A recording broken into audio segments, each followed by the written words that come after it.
Hey everybody, Jay Super Awesome here. I'd like to welcome you to week number 32 of the TheHORRORman's SlashBack Saturday Challenge. This week's slasher movie theme is Clownival Slashers, and I will be giving my review for The Fun Park. Okay, so getting into the plot for this one.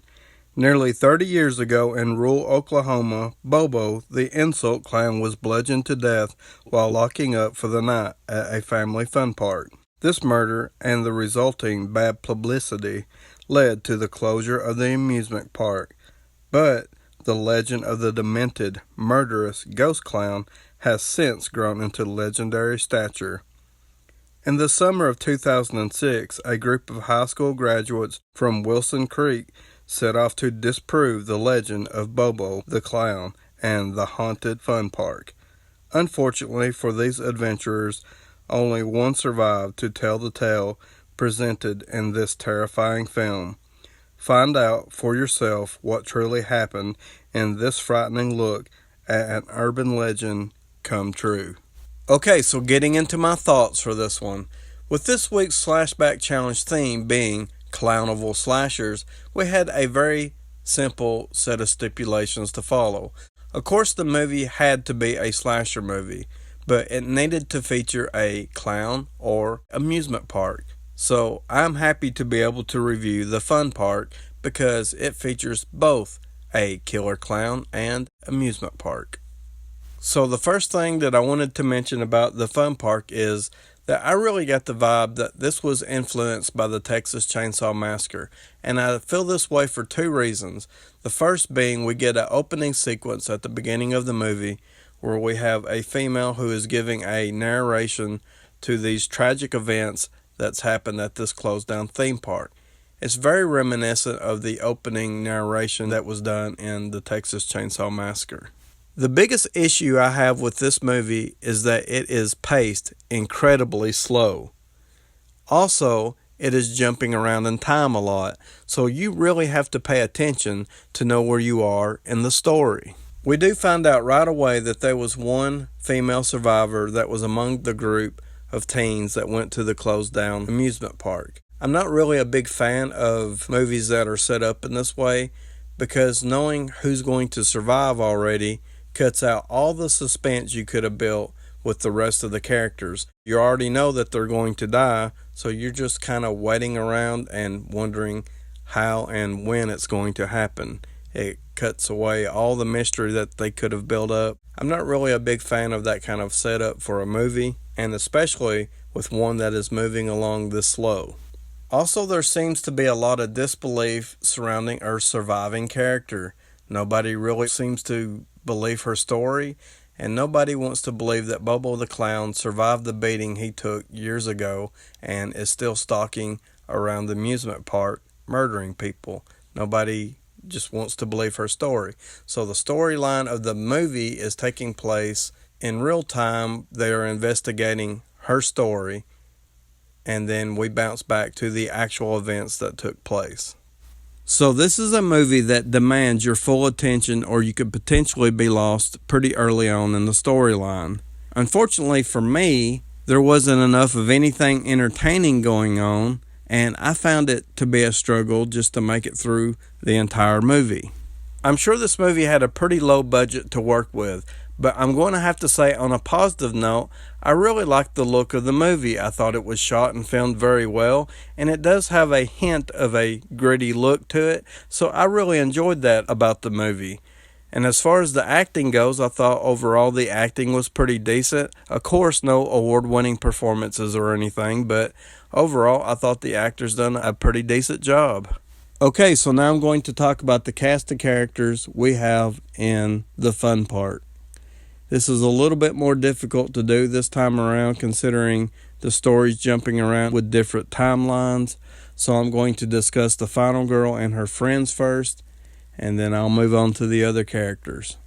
So we have our one surviving character that it spoils and gives it to you right away. It tells you right here on the cover, only one will survive a night in the fun park.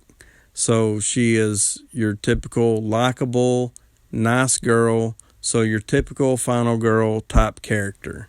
She's accompanied by her boyfriend and the rest of her teen friends who like to drink, party, do drugs, and have a good time. They have decided to go to the fun park before it is demolished.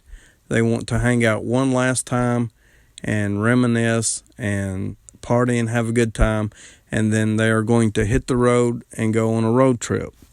Another important character of note is the doctor character who is looking over our final girl.